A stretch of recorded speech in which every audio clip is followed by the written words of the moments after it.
and 2-4.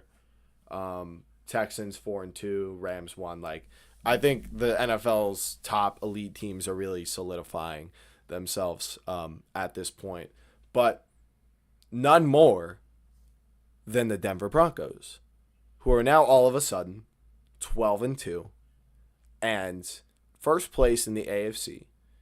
No Patrick Mahomes in the playoffs this season. No Joe Burrow in the playoffs this season.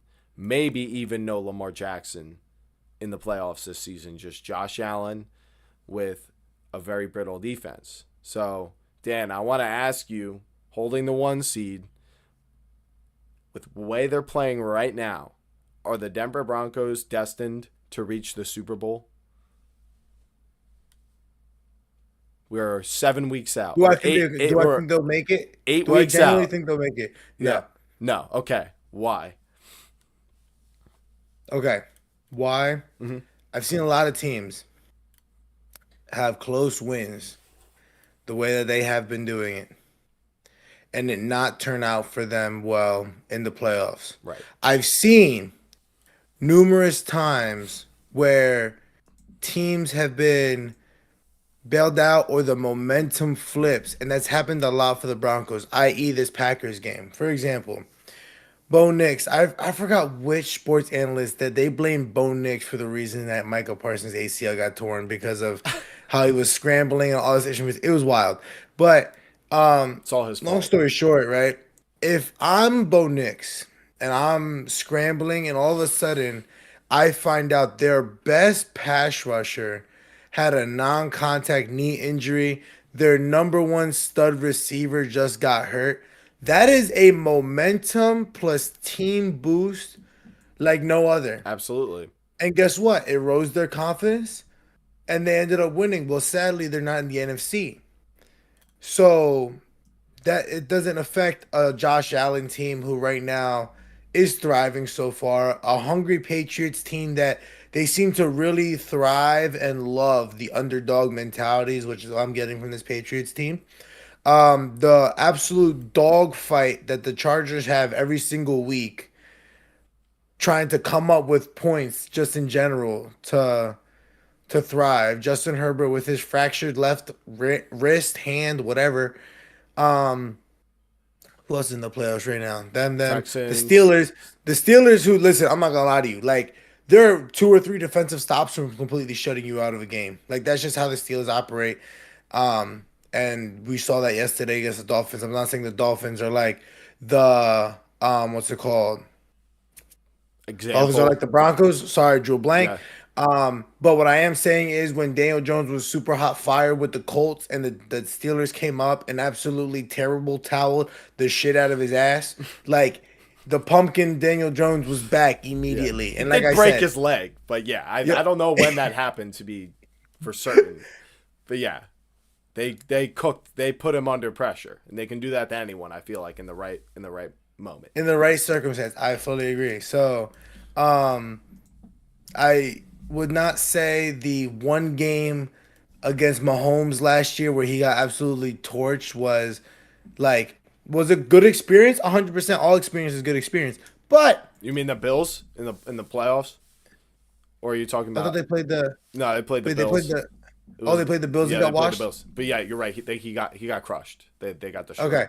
So yeah, so he played the Bills, got absolutely dog water smacked, all that stuff in between, and I like, of course, it's a good experience, yes, but it's not long enough or enough experience, especially with this new team that's around you, to be able to go and 180 turn against these teams. We'll get into it later because I remember you said what we're gonna talk about later, so I'll give more detail about that. But yes, long story short, no. Okay, so I've got views on both sides of this. So my opinion is I'm very high on this team, and they are my number one AFC team. I really like the coach. I like the quarterback that melds with him. I think the defense is elite. It's top three, and you need all of those to control clock and win games in the playoffs. The weapons on offense, they don't have any superstars, but a lot of solid role players. Sutton as a pseudo number one isn't bad. Franklin, Mims, and Pat Bryant working in their spots, and then Harvey and And Ingram, now I got a little jump Jordan and Humphrey, they got right? Lil Jordan, someone who's very familiar with Peyton's offense, and Bo Nix's legs have been a weapon too. They've been another go to for them, another easy button. And the concern for this team has been the offense and the scheme, and that scheme is very timing heavy, very reps dependent, and it's difficult to master that type of offense. And it does depend a lot on the quarterback to be a point guard, but it pans out the best for your team, finishing out those games. So as the year goes on, those reps are going to mean more and more for them because they don't rely on talent. It's execution for them. And I feel like that's so huge in the playoffs. And Bo Nix is kind of like the afterburner. He gives them an X factor, and I feel like nobody wants to say it. Like I feel like it's not like sexy or attractive to say like Bo Nix is like this like game changing quarterback, but like with the way he uses his legs and his ability to show up when it matters, like I think it's been huge for the Broncos, and that's kind of my good for the Broncos. But my however is we all know the AFC is different this year, and the whole aura has changed to just a complete mystery. And like I said, without Mahomes, without maybe Lamar, and definitely without Joe Burrow, it seems like no one really has a concrete idea of what is going to happen and what to make of all these teams' regular season schedules. And the two defensive teams that are at the top for me, but this ranking for the Broncos is incredibly flimsy, and so is my Texans ranking at 4.